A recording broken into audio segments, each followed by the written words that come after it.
നമസ്കാരം. മലയാളി വാർത്തയിലേക്ക് സ്വാഗതം. കോട്ടയം മെഡിക്കൽ കോളേജ് അപകടത്തിൽ മരിച്ച ബിന്ദുവിന്റെ വീട്ടിൽ ഇന്ന് ആരോഗ്യമന്ത്രി വീണ ജോർജ് സന്ദർശനം നടത്തിയേക്കും. ബിന്ദുവിന്റെ കുടുംബത്തിന് ധനസഹായം നൽകുന്നത് സംബന്ധിച്ചുള്ള റിപ്പോർട്ട് ഇന്ന് സർക്കാരിന് കൈമാറും. ജില്ലാ കളക്ടർ ജോൺ വി സാമുവൽ തയ്യാറാക്കിയ റിപ്പോർട്ടാണ് സമർപ്പിക്കുന്നത്. ഈ റിപ്പോർട്ടിന്റെ അടിസ്ഥാനത്തിലായിരിക്കും ധനസഹായം പ്രഖ്യാപിക്കുക.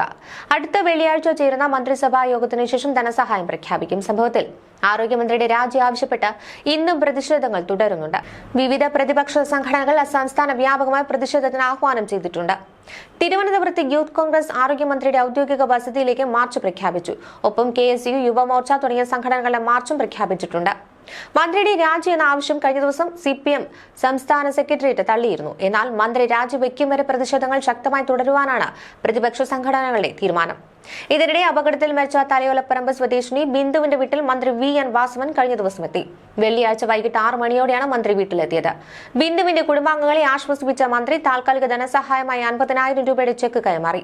മകളുടെ ചികിത്സാ കാര്യത്തിൽ മന്ത്രി ഉറപ്പ് നൽകി. മന്ത്രിക്കൊപ്പം ജില്ലാ കളക്ടറും ഉണ്ടായിരുന്നു. ബിന്ദുവിന്റെ വീട് സന്ദർശിക്കാത്തതിൽ മന്ത്രിമാരായ വീണ ജോർജിനും VN വാസവനുമെതിരെ പ്രതിപക്ഷം വിമർശനം ഉയർത്തിയിരുന്നു. ഇതിനിടയിലായിരുന്നു ഇവരുടെ സന്ദർശനം. കളക്ടറുടെ റിപ്പോർട്ടിന്റെ അടിസ്ഥാനത്തിൽ ബിന്ദുവിന്റെ കുടുംബത്തിനുള്ള സാമ്പത്തിക സഹായം മന്ത്രിസഭാ യോഗം തീരുമാനിക്കുമെന്നാണ് മന്ത്രി VN വാസവൻ പറഞ്ഞത്. മകന് താൽക്കാലിക ജോലി ഉടൻ നൽകും. സ്ഥിര ജോലിയുടെ കാര്യം മന്ത്രിസഭ ചേർന്ന് തീരുമാനിക്കുമെന്ന് മന്ത്രി പറഞ്ഞു. ആശുപത്രി സൂപ്രണ്ട് ഡോക്ടർ TK ജയകുമാറിനെതിരായ പ്രചാരണം ശരിയല്ല. അദ്ദേഹത്തിനെതിരായ മോശം പ്രചാരണം അത് നടത്തുന്ന സംഘടനകളുടെ രീതിയിലായിരിക്കും. വലിയ ആത്മാർത്ഥതയോടെ പ്രവർത്തിക്കുന്ന ആളാണ് ഡോക്ടർ ജയകുമാർ എന്നും മന്ത്രി പറഞ്ഞു. ബിന്ദുവിന്റെ സംസ്കാര ചടങ്ങിൽ മന്ത്രിമാർ പങ്കെടുക്കാത്തതുമായി ബന്ധപ്പെട്ട് മന്ത്രി പറഞ്ഞു. ചിലർ ചെയ്യുന്നത് പോലെ ഷോ കാണിക്കേണ്ട സ്ഥലമല്ലാതെ അക്കാരണം കൊണ്ടാണ് മന്ത്രിമാർ പൊതുദർശനത്തിന് വരാനിരുന്നത്. കഴിഞ്ഞ ദിവസം പോസ്റ്റ്മോർട്ടം കഴിഞ്ഞ മൃതദേഹം ആംബുലൻസിൽ കയറ്റിവിടുന്നതുവരെ താൻ അവിടെ ഉണ്ടായിരുന്നുവെന്നും മന്ത്രി പറഞ്ഞു. ബിന്ദുവിന്റെ സംസ്കാര ചടങ്ങ് തലയോലപ്പറമ്പിലെ വീട്ടുവളപ്പിലാണ് നടന്നത്. ഉറ്റവരും സമീപവാസികളുമടക്കം നിരവധി പേരായിരുന്നു ബിന്ദുവിനെ അവസാനമായി ഒരു നോക്ക് കാണുവാൻ എത്തിയത്. KPCC അധ്യക്ഷൻ സണ്ണി ജോസഫ്, ചാണ്ടി ഉമ്മൻ MLA അടക്കം വീട്ടിലെത്തി ബിന്ദുവിന് അന്തിമോപചാരം അർപ്പിച്ചു. തലയൊട്ടി പൊട്ടിയായിരുന്നു ബിന്ദുവിന്റെ മരണമെന്നാണ് പോസ്റ്റ്മോർട്ടം റിപ്പോർട്ട്. വാരിയെല്ലുകൾ ഒടിഞ്ഞതായും പോസ്റ്റ്മോർട്ടം റിപ്പോർട്ടിലുണ്ട്. തലയ്ക്കേറ്റ് ഗുരുതരമായി പരിക്കും ആന്തരിക രക്തസ്രാവവുമാണ് മരണകാരണമെന്ന് പോസ്റ്റ്മോർട്ടത്തിൽ കണ്ടെത്തി.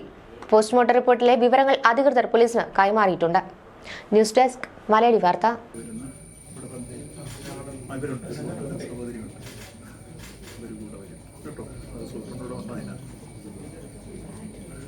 എല്ലാ കാര്യങ്ങളും പൂർണ്ണമായി നമുക്ക് ഇതായി കഴിഞ്ഞിട്ട് പഠിക്കാം.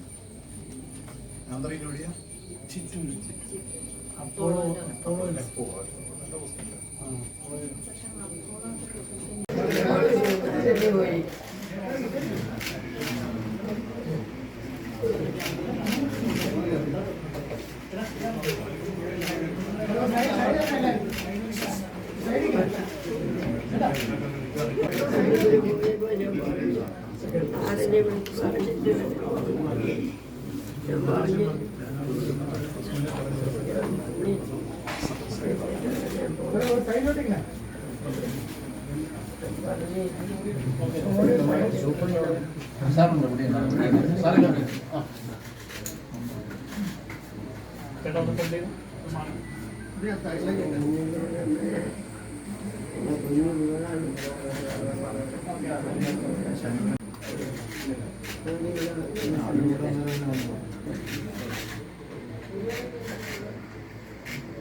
ചടങ്ങിന് മാത്രമാണ് അത് നമ്മൾ HDS